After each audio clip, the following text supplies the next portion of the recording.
about regulation in case of environment as well as in case of overall economic activities.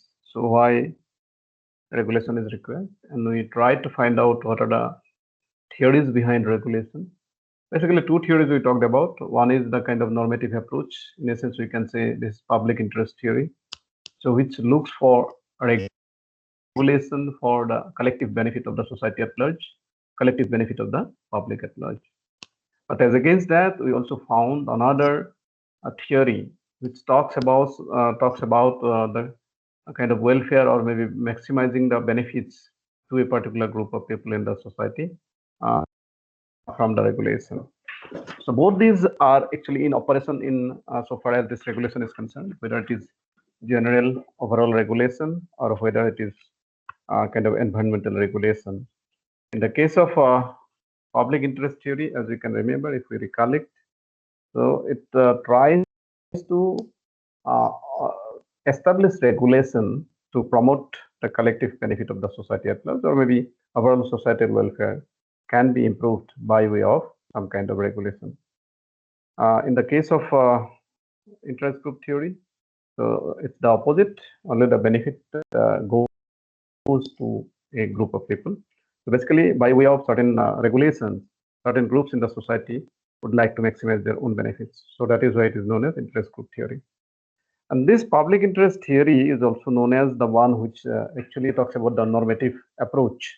Normative basically means what should be in a kind of in ideal situation, what should be done or what should we do. Kind of value judgment is associated with the concept of normative approach. So what we should do, what should be the best, all those things will be part of this normative approach.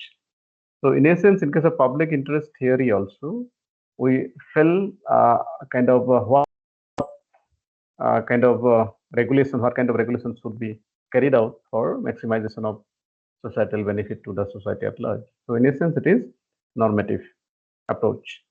But in interest group theory, we can see what actually happens or why actually certain things happen. Because in the case of interest group theory, the groups will try to find out ways of okay, kind of pressurizing the government to adopt the regulation to benefit the groups of people. So actually, it is what uh, it is happening, what is happening in the society, or why it's happening in the society, something like that. And if we have such a situation where we can find out what is happening and why certain things are happening, this is considered to be positive approach in regulation. So these are the two things in case of public interest theory. Again, we talked about a number of kind of reasons or maybe justifications why public interest theory of regulation should be pursued. So we talked about this imperfect competition, imperfectly competitive market. So in which case the market forces may not be good justification to ensure kind of welfare in the society. So government might come in, there might be regulation over there. In the second case, we talk about incomplete information, where if in the absence of information, proper information, people may not be getting the best out of the existing kind of interaction between different parties in the society. So for that, certain stipulation is to be made by the government by way of certain regulations. So be it in the case of declaration by the producer, be it a kind of liability laws. So these type of things will be there. And the third one was kind of externality kind of a thing. So in which case externality and public goods, some kind of publicness might be there, particularly in case of pollution or any kind of public bad. So in those cases, also if it is left to the market forces, it will markets fail. So regulation will be required so as to bring in the kind of optimization or optimal amount of public baths or pollution in the society at large. So these are some of the justifications which are given insofar as public interest theory approach of regulation. Now, so in essence, regulation should be straightforward. The regulators should come up with certain policies or maybe certain regulations which should be actually followed by the farm or maybe the polluters in the case of environmental regulation. But now, although that should be the straight way or maybe straightforward approach of regulating pollution or maybe overall environmental regulation, but actually it may not happen so. So there is a larger kind of uh, means, means a lot of players might be involved in the process of regulation or imposing and implementing regulation. We can have a look into that because many things will not be so straightforward. So there will be a lot of kind of indirect linkages between different players in the regulation system. So which is why we need to understand how things might happen out there. Okay, in the case of regulation activities, obviously it is to be imposed by some centralized agency. So obviously the government might be one important entity in the inter-system inter-process. So government constitutes one very important kind of means part of this entire process of regulation. So we have a diagram which shows how things work and what are the components or constituents of this basic regulatory framework. You can have a look at this schematic diagram. So if we look at these, you will find there are three basic entities which are considered in this entire process of regulatory framework. In the first case, you will find the government. In the second, you have the farm or the producers. And the third is the polity, which constitutes mostly of the consumers, or in a sense, we can say citizens. In case of the government, of course, this schematic representation will be kind of valid for all the countries. Names might be different, but the functions of these different entities will be similar in nature. For example, when you talk about government, in the case of government, we have found three different branches. The legislature, regulators, and the judiciary. So as I have already pointed out, the nomenclature may vary from country to country, but this is reasonably a general representation of the basic government. So if we consider India, so in India, we have the legislature in the form of the parliament, so which actually frames the rules or laws. Okay, so they are the legislature. Similarly, in case of US, it will be the Congress. Maybe in the UK, so similarly, they will be having the parliament. Okay, so more or less in all the countries, you will find the component to be similar. The names might be differing a little bit. The responsibilities of the legislature will be same. So they are responsible for framing the rules and regulations. In case of means economic regulation or environmental regulation, also the laws will be framed by the legislature only. Okay. Now, insofar as this regulator is concerned, regulators, again, you see, in the case of India, for example, the regulator might be the Pollution Control Board or the Ministry of Environment and Forest. Similarly, in case of US, probably, so that will be the EPA, kind of Environmental Protection Agency or something like that, so which might be considered to be the regulator. So once the laws are framed, the regulators are in charge of, okay, kind of implementing these laws. So they are charged with the detailed implementation of the legislature's laws. Now, the regulators' actions will be tempered by the judiciary. In the case of judiciary, we have these courts, very different forms of courts, the maximum being the Supreme Court, High Court, that we in fact kind of different courts will be there, which are actually looking into how things are happening out there. So regulators' actions might be tempered by the judiciary as well. Okay, so that is the responsibility. In a sense, you can say the government will function under these three different heads, so, or in a sense, three different branches, so which can be combined, called as the government. The second component of this entire regulating framework is the component of the farm, or in a sense, you can say this is the industry. Now, the farm consists of several pieces. The board of directors is the core of the farm, although it is subject to oversight by the owners. Owners will be the stock and the bond holders. Okay, so although it's the board of directors who will be taking all the decisions, actual owners might be in the form of stocks and bond holders who will be having their shares in the company out there. Now the board issues directives to the managers. Here you will find the managers are also there and employees are also there. Okay, so there are different pieces in essence. Okay, the board of directors will be issuing directives to the managers, and the managers will be issuing directives to the employees who will be producing the product, and at the same time they will also be producing pollution. Now here, the important point is that the regulators, probably this Ministry of Environment and Forest, or maybe the Pollution Control Board, whoever may be the regulator, so they will be directing the board to take certain actions. Okay? But the board is removed by several steps from the employees who actually generate the pollution. So you see, there is a kind of lag or gap in between those who are taking the decisions and in between those who are actually implementing this. If the regulators direct the board of directors or the company to take certain actions regarding kind of generation of pollution, so that the directive will be forwarded to the employees by the board of directors. But actually, it is the employees who have to take the responsibilities of implementing that. Now, in a sense, the success of implementation of the regulation for the farm will be dependent on successful implementation of this by the employees of the company only. So, but the problem is uh, the board will also have other objectives in addition to pleasing the regulators.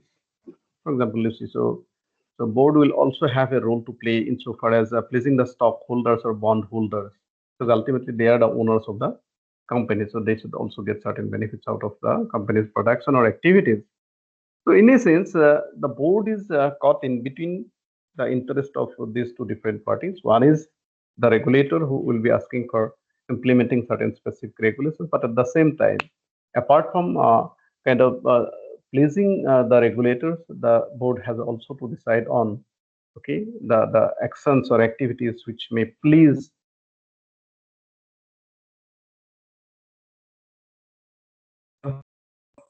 principal agent problem because of the inability of the regulator to completely control the polluter who is considered to be the agent. Basically, what I mean to say is that here in this case, principal, that means the regulator in the form of the Ministry of Environment and Forest, or maybe the Pollution Control Board, may not be exactly having that control over the employees who will be actually in charge of generating pollution out there. So, uh, also another thing is that the farm may not also be a passive entity in which actually they will be taking only the order or maybe the directive of the government or maybe the regulators. So they might also try to influence the decisions of the government or of the legislature. So they might be so there are different forms. One form might be by way of lobbying or maybe financial incentives given to the people, given to the parties involved in the government. So in a sense, the firm will also try to influence the decisions of the government by way of lobbying, by way of financial incentives. This is shown as line B in the diagram out here. You can see that, right? So, third thing is, you see, third component of this entire framework is the citizens, which we also consider to be the polity. Now, the consumers consume the goods produced by the farm, as well as experience the pollution generated in the process by the farm. Consumers, in turn, are the citizenry whom the legislature is supposedly serving. Basically, you see, the legislature are nothing but the representatives of the people, mostly if you think about democracy. So, legislature is supposed to serve the people who are the consumers or citizenry. Okay. There is a relationship. The legislature should think about the benefits of the society at large or maybe the consumers. At the same time, consumers can also decide the fate of the legislature by way of their voting rights. That is shown here. So this is voting rights. By way of votes, they can try to decide on the fate of the legislature as well. Okay, so this is shown by line A. At the same time, they also send money to the farm in exchange for the goods consumed. Okay, so they'll be purchasing goods from the farm. So for that, they also be sending money to the farm. So in a sense, what we can find, you see, so the money is probably going to that line. Okay. So what we find from here is that there is a kind of relationship between different components of the regulatory framework out here. Some of the relationship is not very concretely displayed over here. Okay, some of the things are missing from the figure. Uh, we can have employees or stockholders lobbying the legislature, for example, or farms lobbying the citizenry through advertising. So that might be there. So this is actually missed here out here. Nowadays you can see. So if the farms, if the government is taking some schemes, so they will be representing all those things through by way of advertising and other things. So that way, in fact, they try to create a kind of awareness among the people out there, or maybe they want to show the people that they are doing so many things out there for the people. So these things are there, but these things probably could not be captured out here. But if you look at this diagram, so there are two important lessons which can be learned. Number one, so there are many imperfect links between the legislature and the pollution generating process. So we have seen that legislature should direct the farm to control pollution generation, but actually the farm, who is mostly governed by the board of governors, so they are detached from the employees who are actually in charge of, or maybe who are actually responsible for producing goods as well as the pollution. So ultimately, the regulation is to be implemented by the employees of the farm or the company only. So legislature cannot physically control pollution directly. So that is why it must rely on indirect means to obtain its ends. And often these indirect means may not be the perfect one, it might be less than perfect. So that's why, although there might be a kind of certain regulation, legislatures want this regulation to be implemented by the farms.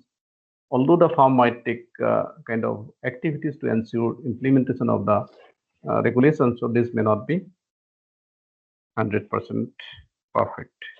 Regulation may be excessively costly, may result in considerable cheating, also may result in excessive time delays, and ultimately that may result in too much of pollution.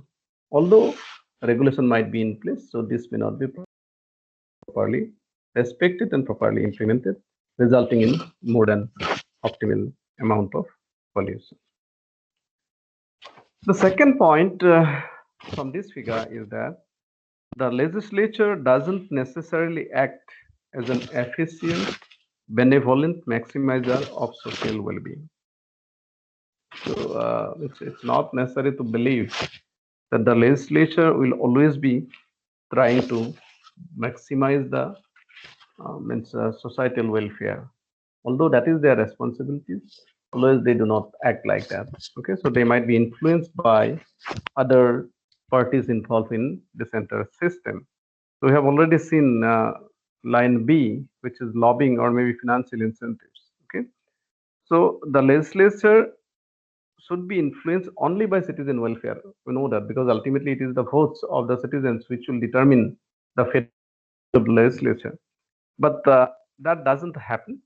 So the legislature will likely be influenced by other interests also. For example, the well-being of the polluter, which is shown in the form of line B. So this is the distinction between the normative theory that we talk about, that what should happen. Perhaps in this case, it should try to maximize the welfare of the citizen at large, with some concern for equity. No, so that is there, but actually, so there is a distinction between what should happen and the positive theory, and so what will happen, because so legislature will also be influenced not by the voters or maybe the consumers or the citizens, but also by the interest of the farm or the company.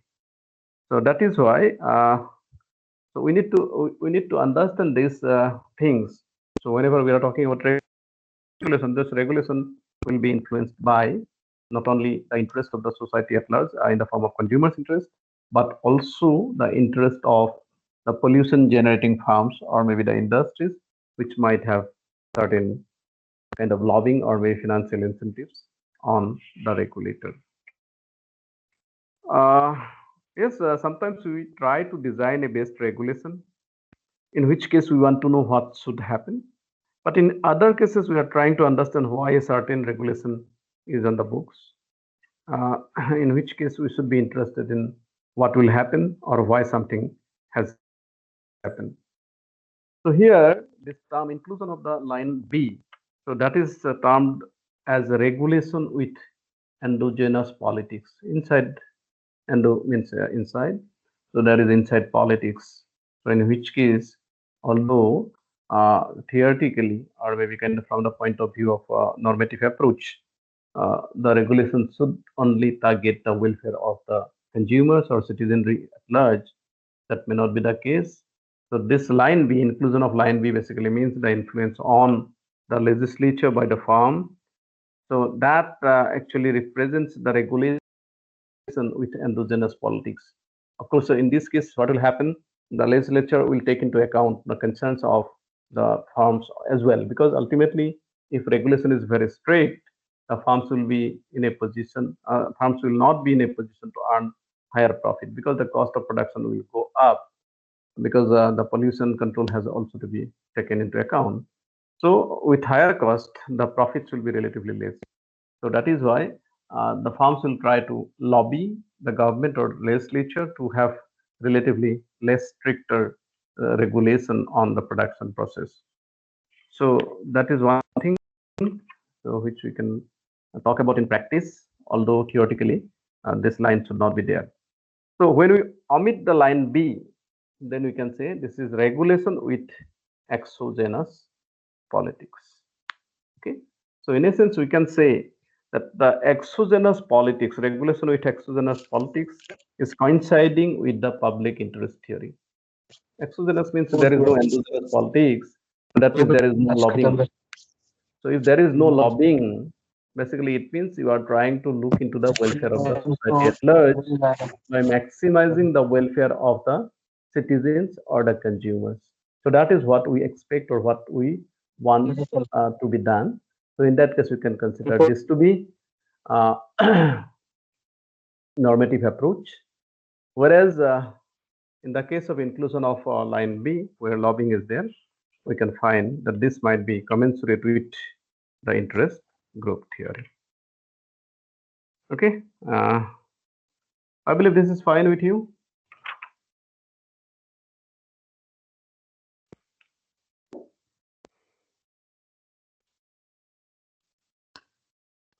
This is basically the explanation.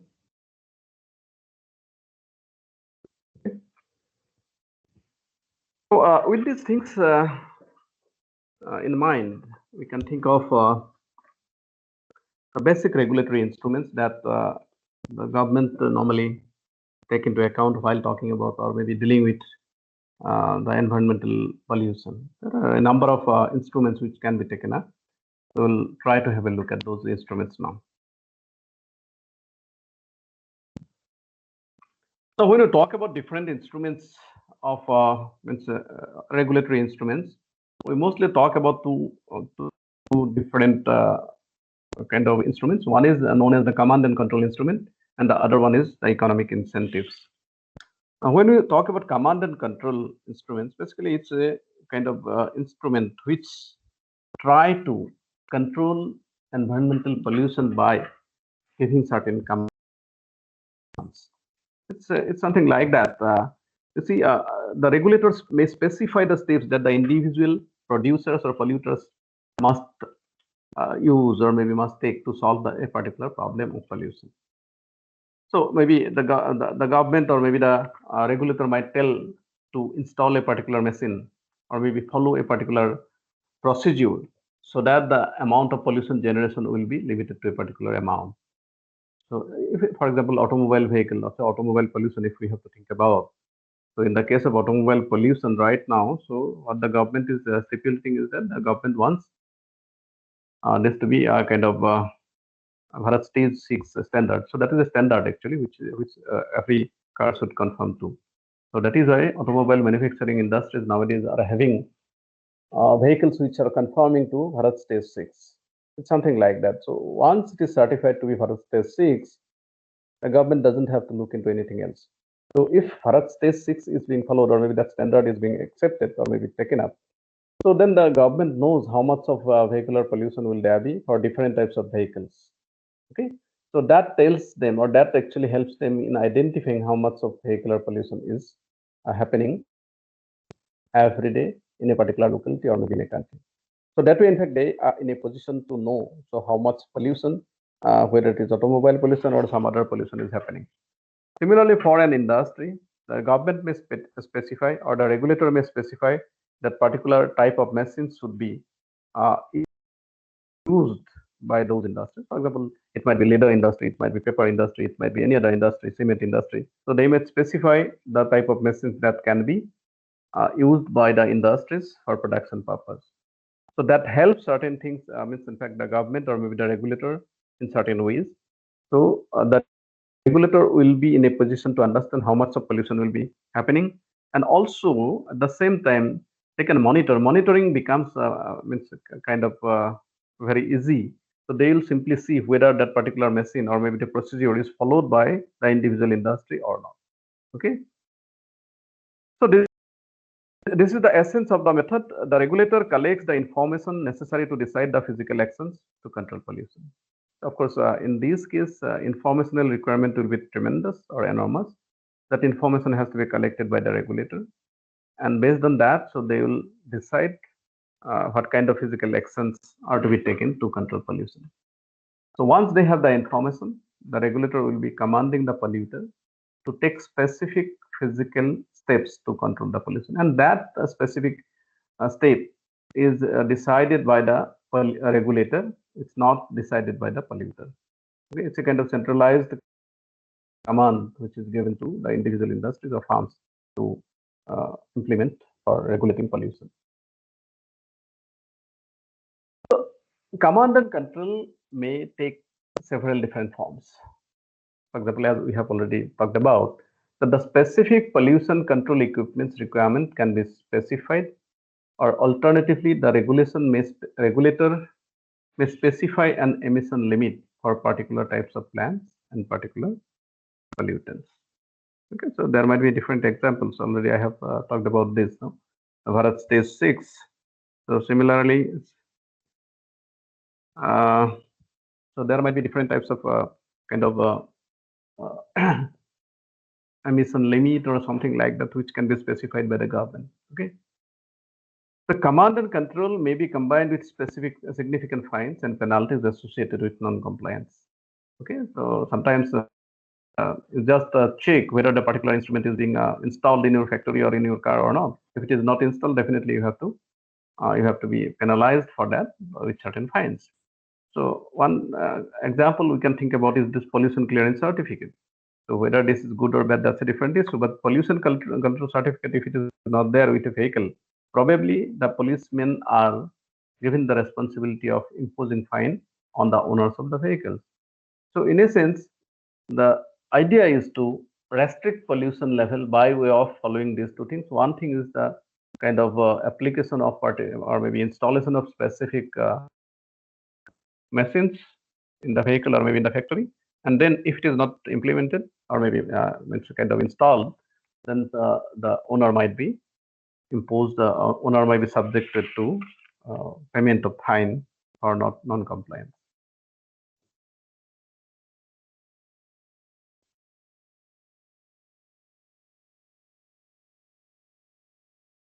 Well, one thing for this type of a system is that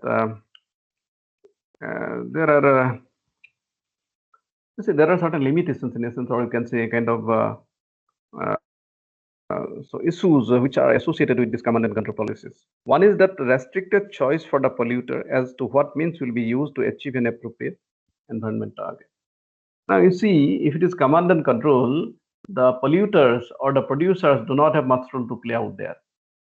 So whatever will be directed by the centralized agency or maybe the regulator, so that is to be followed by the polluters or the producers of the product.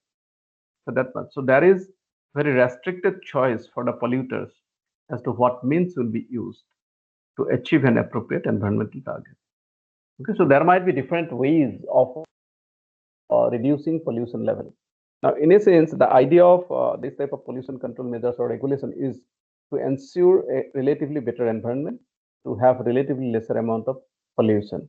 For that, maybe there might be certain other ways also. But in the case of command and control policies, the polluters do not have any choice of kind of making use of different methods of restricting pollution or production. So that is not there at all. Second thing we talk about is this lack of mechanism for equalized marginal control cost among several different polluters. Now, this is one actually very specific economic principle that we are following. So normally when you talk about optimization or maybe efficiency, we talk about a situation of equilibrium where these marginal functions are equalized. Marginal functions means we talked about production, for example. In case of production, the idea is to maximize profit. Or in case of profit, it's not exactly profit. You can say that maximization of net benefits, or maybe you can say maximization of production, and also you can talk about minimization of cost. In case of sales, you can say maximization of profit. Now, in the case of maximization of profit, for example, so we have already established, we have found that the marginal revenue should be equivalent to marginal cost. So that will give us the situation of maximization of profit. So that's a kind of efficient system or efficient process or maybe optimal situation. Similarly, in case of production or maybe kind of producing a particular product, we have tried to show that this marginal cost of production, or maybe in essence you can say price, should be at least equivalent to the marginal product of marginal product in the process of the production. So in essence, in every cases, you will find these marginal things playing a very important role over there. The case with the consumer, when consumption takes place, no, the consumers try to maximize their utility or satisfaction level.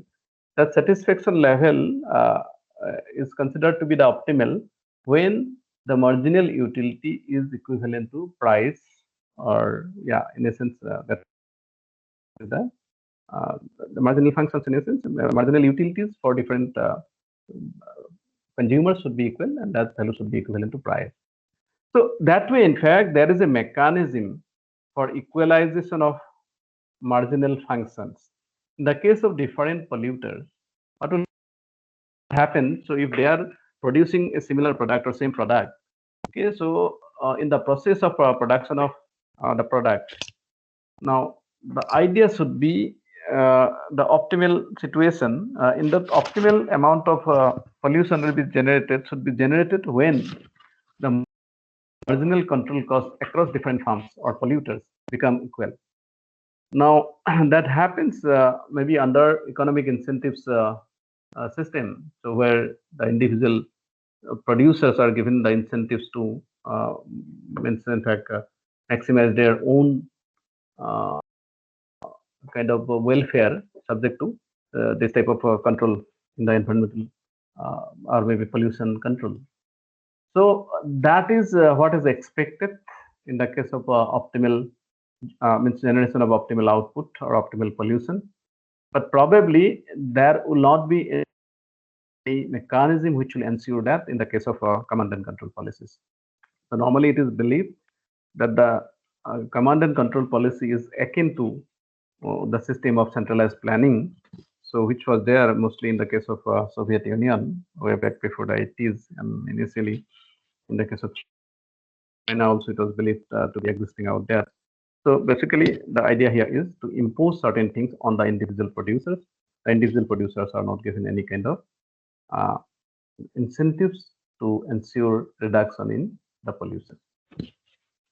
Another big issue with this command and control policy is requirement of enormous amount of information, because if we have to decide if the regulator has to decide on what kind of mechanism works well for a particular system, so they need to have different information about the production of output, production of pollution, generation of pollution. All those things are very important. And unless this information is readily available, okay, designing a command and control policy for regulating pollution becomes very tough. So these are some of the issues associated with command and control policies. Of course, at the same time, there are certain advantages. So advantages might be in the form of more flexibility in regulating complex environmental process and much greater certainty in how much pollution will result from the regulation. Because here, suppose a particular machine is asked to be installed in the process of production. So it is clear that if that machine is installed, the environmental or maybe pollution will be reduced by this much. So you are certain about how much pollution will result out of this. And second thing is flexibility in regulating the environmental complex environmental process. In a sense, you see, you do not have to look into so many other dimensions. You just see whether that machine is kind of machine is fitted into the system or not. So in a sense, it gives a little bit of flexibility also. And the process itself will help us in monitoring compliance with the regulation as well, whether the machine has been fitted into the system or not. So by looking into that itself, people will be able to find out whether the regulation has been followed by the company or not. So that is another advantage of having this command and control policies. But there are certain other disadvantages also. So some of the other disadvantages that we can see apart from the ones which we talked about already are something like this. So one thing is that the regulatory system may be very costly to administer as informational costs are high. Getting information is costly. Everybody believes in that. So obviously, so if we have to have a lot of information, so getting that information will be very high. The entire process might be very costly. Second thing is that in the case of command and control policies, there is no role of the individual producers or polluters to play insofar as reduction of the pollution is concerned. So there is very little incentives for the polluters or the producers to find out better ways to control pollution. So in many cases, what happens if you give some kind of incentives to the individual producers, so they will try to find better ways of regulating pollution. It's not necessary that the method should be same for different parties. Some of the parties might be very good at controlling their cost. Some of the parties might be having better technologies, so which might generate relatively lesser amount of pollution. Now, in the case of command and control policies, those incentives are not provided to the polluters or the producers. Okay. Third thing is already discussed, actually difficulty in satisfying the equimarginal principle. It is almost impossible for command and control regulators to ensure that the marginal cost of pollution are equalized among different polluters generating the same pollution. You can think about any specific industry, cement industry, leather industry, anything. So you can take into account normally the control cost the marginal control cost should be same across different industries or different firms. So ensuring that becomes difficult out there.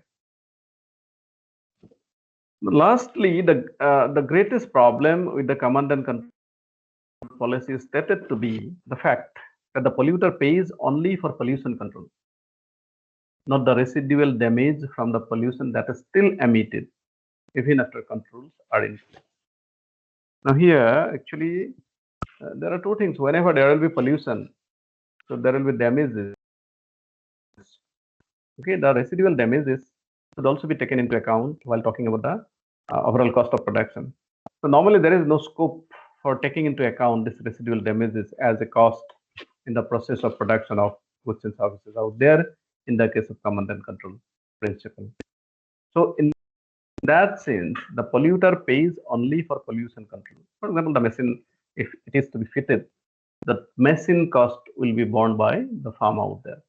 But also at the same time, there will be certain damages. We are talking about the externalities. These externalities will not be taken into account, although we know that by installing the machine, the pollution can be reduced substantially. But even then, there will be certain residual uh, pollution damages which cannot be taken care of by going for these command and control policies.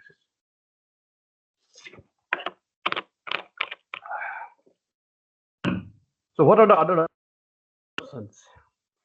The other options are economic incentives.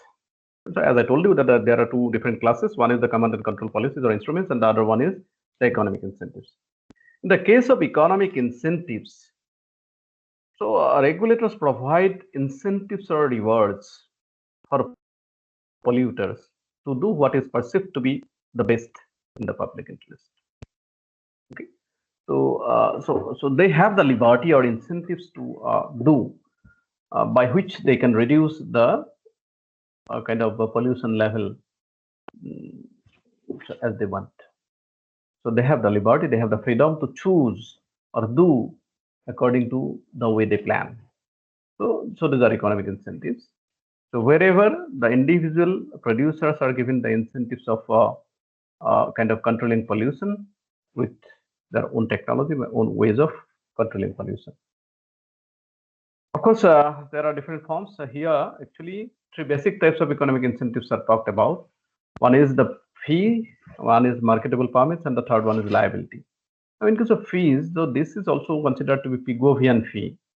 Why? Because it was mostly suggested by SC Pigo. So that's why this is also known as Pigovian fee.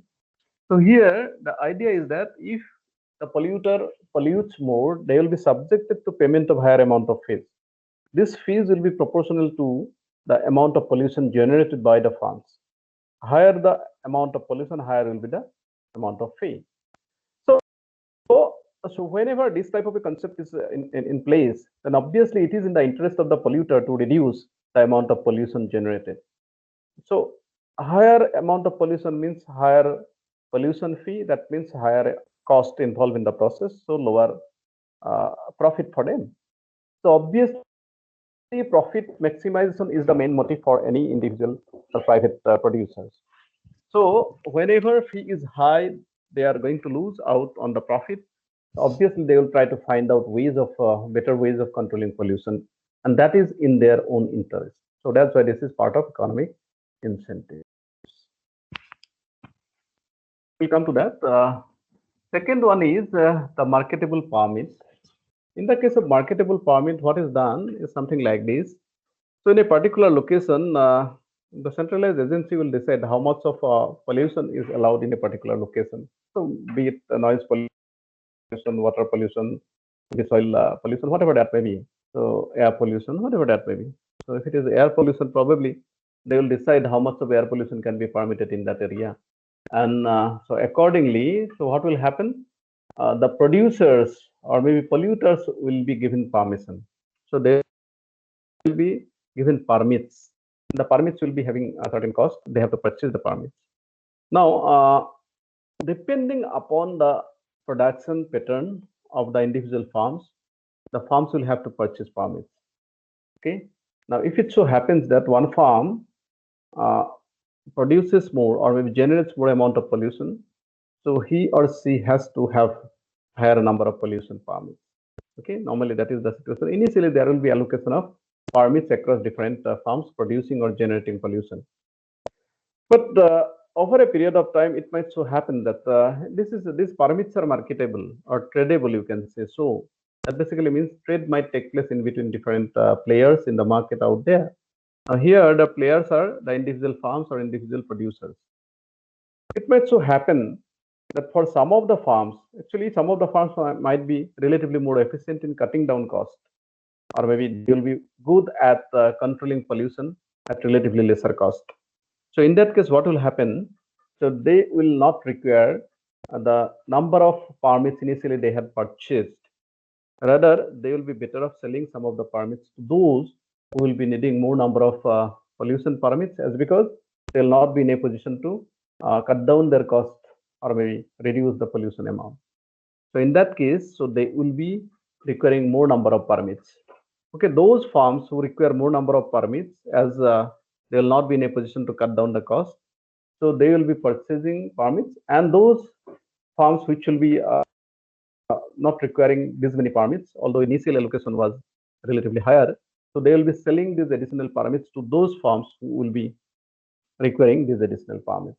So that way, in fact, initial allocation, although initial allocation of permit was there, so after trading of the permits, there will be a new allocation or new equilibrium, and based on the performance or individual credibility or performance of the farms, okay, the permits will be reallocated, and there will be a new equilibrium position out there. So basically, it shows that it's the it's in the interest of the individual farms to think about having better technology of reducing pollution. Okay, so if they find out better technology of generating pollution, then obviously they will require lesser amount of pollution permit, and this lesser amount of pollution permit, of course, will be dependent on actually. So there will be a comparison between the price that they have to pay for the pollution permit and the cost they have to undertake in the name of reduction of pollution. So if they find that the cost of uh, control cost is higher than the pollution permit, the farms will be better of purchasing more number of permits rather than going for pollution control. So that type of a thing is obviously there. But the fact is that whenever permits cost and permits have a cost to the farms will prefer a way of actually controlling cost by having better technology and better process of production. Okay, so this is basically what is talked about in marketable permit. We can have better discussion on the issues in the next class. And the third one is the liability. So here the idea is that you see. So as already we talked about, no? Yesterday we talked about this liability kind of a hands of liability kind of a thing. So you do whatever you do, but if there is any problem, so we talked about that while talking about this public interest theory. When we talked about this incomplete information, so it's something like that. Here, no control is in place, so the farms can do whatever they do, but the fact is that if something happens out of their negligence, the farm will be held responsible for that. I mean to say that this is regarding environmental pollution. Now, so many farms are engaged in storing hazardous items, and these hazardous items, if they are leaked into the environment, so that might create problem for the overall societal welfare. Okay, now the government may not say or maybe point out what kind of steps they have to take. So, but it is in the interest of the farm that they should take some kind of precaution. Okay, so if it's a hazardous item, they should take sufficient precaution that there will not be any leakage into the environment or air, whereby people might be affected, society might be affected. Okay, so that care is to be taken, but the government will not be specifying what kind of care or precaution is to be taken by the individual farms. It's the responsibility of the farms to take precautions so that no disaster happens out of it. Now, so if the farms have to take precaution, then that is costly to them. So there will be cost involved in the system. Okay, so so they will try to compare that cost of precaution with the damages, because you see, so if they do not take the precaution, if they take lesser precaution, so there is a chance of greater damage. Okay, so that greater damage and this cost of taking precaution, these two things are coincide at certain point of time, which basically means that the loss because of taking lesser precaution in the form of damages, marginal damages, will be offset by the benefit by taking more precaution. That is the point which will tell us how much of precaution is to be taken by the individual farms so as to ensure a specific level of pollution. Okay, so that way, the idea here is that you see, the farms can do anything, but the fact is that if everything goes wrong, there is no problem. If something goes wrong, they will be held responsible. They have to pay heavy penalty for this type of mishap which might happen out there. Now, you know about this Bhopal gas tragedy. All of us know about that in 1984, what happened to Bhopal with this Union Carbide methyl isocyanate gas was leaked, and a lot of people have to die. Now, this was possible mostly because that at that point of time, this type of liability laws or rules were not in place. When this, you see, the kind of legal battle between Union Carbide and Government of India, so that last too long. Okay, so unless you have this type of a policy or kind of regulation in place, it will be difficult to make somebody responsible for this type of miss up. But anyhow, so if there is a kind of system in place, so that will compel the kind of polluters or maybe this type of farms to take sufficient action or sufficient precaution so that this type of problems cannot happen. If there it happens, then obviously they can be held responsible. So we'll try to have detailed discussion on these all these three issues one by one in the next class. Now, if you have any issue, you can raise. If you have any question, probably you can discuss.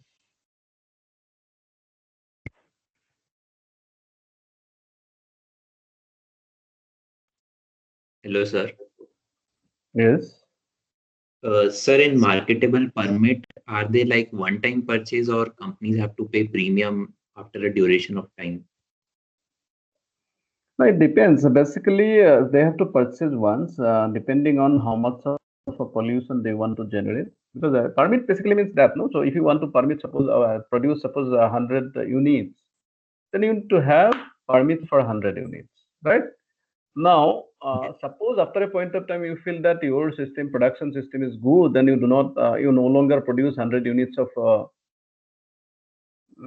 kind of pollution. So in that case, you might be requiring maybe around 80 or 85 units of pollution permit. So what will happen? You try to trade them pollution permits in the market, and the farms. There might be farms which may not be efficient enough in controlling their pollution. So in that case, they'll try to compare what is the marginal cost of controlling pollution and what is the permit price. If they find that the permit price is less than the marginal control cost for pollution, then they will be happy to have more pollution permits. So in that case, that farm will be purchasing the excess pollution permits which are there with this the previous farm, and that way that trade will take place in between them. Now, as you said, no, so whether they will go for premium or something like that. Now, how much of pollution will be allowed in a particular locality? That is decided by the centralized agency. For example, the regulator, probably the Pollution Control Board or Environment of Ministry of Environment and Forest. They will decide in a particular locality. Suppose 100 units are allowed. If 100 units are allowed, if there are, uh, for example, we are talking about air pollution by some kind of farms or industries actually. So maybe different types of farms and industries will be there. So obviously, so they will decide so how much will come from what kind of activities, and accordingly they will provide permits to the producers in that locality. So it depends. Actually, that total number remains fixed. So that is why initially when the allocation will take place, so that allocation will take place based on their based on the generation of pollution by individual farms. So premium or other things may not be required at that point of time. So this will take place. You see, the government will not interfere anymore. Initially, they will interfere. They will say that this much of pollution is required. After that, because individually there will be incentives for the individual farms to reduce pollution and spend lesser amount in the form of pollution permit. So that is there based on their own individual incentives, not basically coming from the government. The government will not be controlling anything as such. It's not like command and control policy, right? So initial thing will be defined by the government. Other things will be coming from the individual farms only. Something like that. Okay. Am I Yes, making sir. myself clear to you? Yes, sir. Yes, sir. Okay. Okay. Anything else from anyone else?